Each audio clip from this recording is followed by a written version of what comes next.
दोस्तों, आपने ये कई बार सुना होगा, अगर पृथ्वी के बाद जीवन की कहीं संभावना है तो वह मंगल ग्रह पर है। क्योंकि वैज्ञानिकों का मानना है कि हमारा ब्रह्मांड इतना बड़ा है, तो ऐसा कैसे हो सकता है कि मात्र पृथ्वी पर ही जीवन संभव हो। वैज्ञानिकों के अनुसार ब्रह्मांड में ऐसे प्लैनेट हैं जहाँ पर जीवन बसता है। वो जीव हमारे जैसे हैं या नहीं, ये तो हमें नहीं पता, पर वो हैं, यह हमें पता है। कुछ वैज्ञानिकों ने ये दावा किया है कि हमारी पृथ्वी पर जीवन मंगल ग्रह से यात्रा करके ही आया है।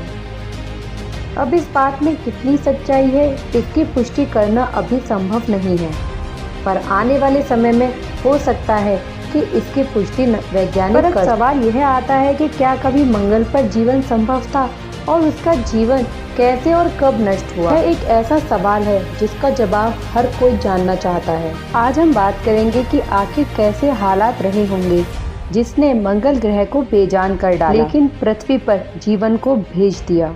यह बात तो आप भी जानते होंगे कि सभी ग्रहों का जन्म तारे से होता है और हमारे सौर मंडल के भी सारे ग्रह हमारे सूरज से जन्मे हैं। अब हमारा सूरज इतना गर्म है तो इससे जन्मे ग्रह भी गर्म ही रहे होंगे, लेकिन ग्रहों के पास खुद से गर्मी पैदा करने का कोई जरिया नहीं था, इसलिए वे वक्त रहते ठंडे हो गए।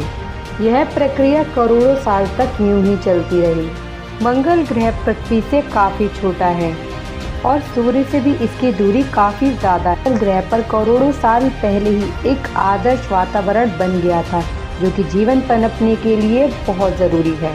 जब करोड़ों साल तक हमारी पृथ्वी एक भट्टी की तरह जल रही थी, उस समय मंगल ग्रह पर एक रहने वाला वातावरण विकसित हो चुका था और वहाँ पर स्वच्छ पानी के सागर मौजूद थे और वहाँ पर नदी होने के सबूत भी नासा के द्वारा भेजे गए कई रोवर और सैटेलाइट दे चुके हैं। वैज्ञानिकों ने भी यह पुष्टि की है कि वहाँ पर नदियाँ थीं और नदियों में सूक्ष्म जीव और बैक्टीरिया भी थे, और बड़ा जीव बनने के लिए उन्हें एक लंबा सफर तय करना होता है जो कि मंगल ग्रह पर उन्हें नहीं मिली, क्योंकि तभी एक एस्ट्रॉइड तेज गति से आते हुए मंगल ग्रह से टकरा, जिससे हजारों परमाणु बम के विस्फोट जितनी ऊर्जा वहां से निकली और जीवन का समापन कर दिया। इस ऊर्जा से मंगल ग्रह के बैक्टीरिया अपने आप नष्ट हो गए।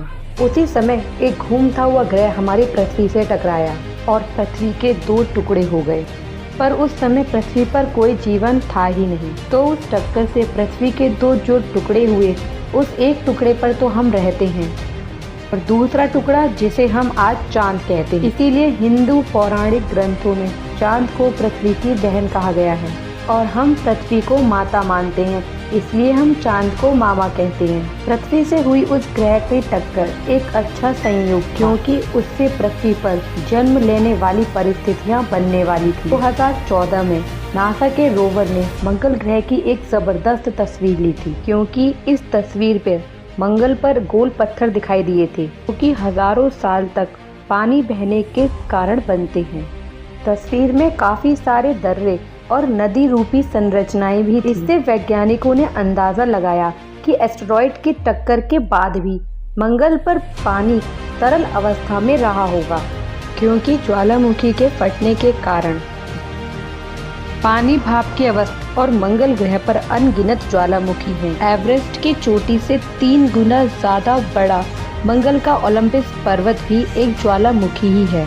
जलवाष्प के रूप में जब ज्वालामुखियों ने पानी को भाप की अवस्था में बाहर फेंका, जिससे बारिश हुई और जिससे एक बार फिर मंगल ग्रह पर जीवन पनपने लगा। लेकिन ये दूसरी बार भी पनपने वाला जीवन लंबे समय तक नहीं चल सका, क्योंकि सूर्य से ज्यादा दूरी होने पर मंगल ग्रह काफी ठंडा हो गया था और उसका पानी बर्फ में जम गया था। मंगल ग्रह पर अधिक ठंड होने के कारण बैक्टीरिया जैसे सूक्ष्म जीव भी समाप्त होने लगे। दूसरी तरफ पृथ्वी का तापमान अब सही होने लगा था और चंद्रमा के गुरुत्वाकर्षण ने पृथ्वी को एक बेहतरीन स्थिति प्रदान की, जबकि ऐसी स्थिरता मंगल ग्रह पर नहीं थी, क्योंकि मंगल के दोनों उपग्रह बहुत ही छोटे हैं, जिनका गुरुत्वाकर्षण बल मंगल को एक धुरी पर बांधने लायक नहीं है। इसके दूसरी ओर हमारे चंद्रमा का गुरुत्वाकर्षण बहुत ज्यादा है, जो कि हमारी पृथ्वी को एक धुरी पर झुकाए रखता है, जिससे मौसम में परिवर्तन संभव होता है। पृथ्वी पर मंगल ग्रह की तरह जीवन एक बैक्टीरिया में नहीं पनपा, बल्कि समुद्र में कई तरह के जीव उत्पन्न होने लगे। लेकिन तब पृथ्वी के पास ओजोन परत नहीं थी, जिससे कोई भी जीव समुद्र से धरती पर आकर नहीं रह सकता था। पृथ्वी पर आदर्श तापमान की वजह से बैक्टीरिया का निर्माण हुआ, जो कि सूरज की गर्मी को सहन कर सकते थे। इस अनोखी घटना के तहत बैक्टीरिया एक ऐसे पदार्थ का निर्माण करने लगे जिससे जीवन संभव हुआ। उसे हम ऑक्सीजन कहते हैं। तब पृथ्वी पर मंगल ग्रह से ज्यादा ऑक्सीजन बन गई थी, और जब पृथ्वी पर सूरज की यूवी रेज पृथ्वी पर आई, तब ऑक्सीजन के संपर्क में आकर उसने एक ओजोन परत का निर्माण किया, जो सूरज से निकलने वाली घातक किरणों का नाश करने लगी। तो सूरज से निकलने वाली घातक किरणों को सोखने का काम करने लगी। अब पृथ्वी का वातावरण काफी अच्छा हो चुका था। अब मंगल पर आधा अधूरा पनपा जीवन बिल्कुल समाप्त हो चुका था और पृथ्वी पर जीवन की शुरुआत हो चुकी थी। इससे समुद्री जीवों ने समुद्र से बाहर निकल कर धरती पर रहना आरंभ कर दिया था, और पृथ्वी पर डायनासोर रहने लगे, जिन्होंने पृथ्वी पर 16 करोड़ साल तक राज किया। लेकिन एक विशाल उल्कापिंड के गिरने से इन जीवों का भी नाश हो गया। इस उल्कापिंड ने पूरी दुनिया पर तबाही मचा दी थी और तापमान भी बहुत ज्यादा हो गया था। हजारों साल तक पृथ्वी पर आग की बारिश होती रही, जिससे पृथ्वी फिर से एक गर्म गोले में तब्दील हो गई।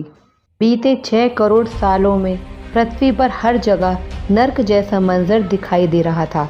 लेकिन यह घटना हमारे लिए वरदान साबित होने वाली थी, क्योंकि अगर डायनासोर का अंत ना होता तो हम यहाँ नहीं होते। उनके विनाश से ही स्तनधारी जीवों को आगे पनपने का मौका मिला, और 6 करोड़ सालों में इन मैमल्स में हुए बदलाव के कारण आज मनुष्य जैसे बुद्धिमान प्राणी का जन्म हुआ। जहाँ पहले डायनासोर अपनी ताकत के बल पर, वहीं मनुष्यों ने अपने दिमाग की ताकत के जरिए राज करना शुरू किया और मौजूद हर साधन का इस्तेमाल करना सीखा, और आज हमने इतनी तरक्की कर ली।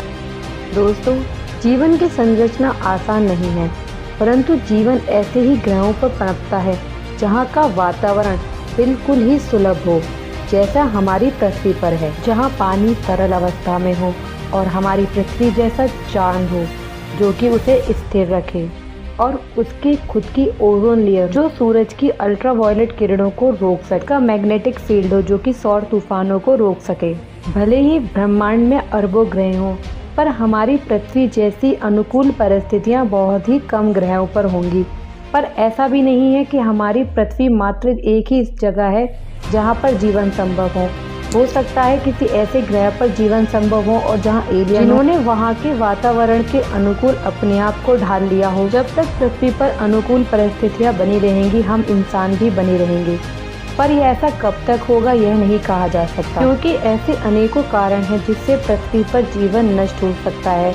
जैसा 6 करोड़ साल पहले डायनासोर का अंत हुआ था, क्या पता कोई एस्टेरॉयड पृथ्वी से टकरा सकता है, या कोई वायरस हम इंसानों को खत्म कर सकता है, या इंसान खुद परमाणु हथियारों का इस्तेमाल करके जीवन समाप्त कर सकते हैं। एक ना एक दिन धरती पर जीवन समाप्त जरूर होगा, लेकिन यह भी सच है हम इंसानों का पूरी तरह से खात्मा नहीं हो।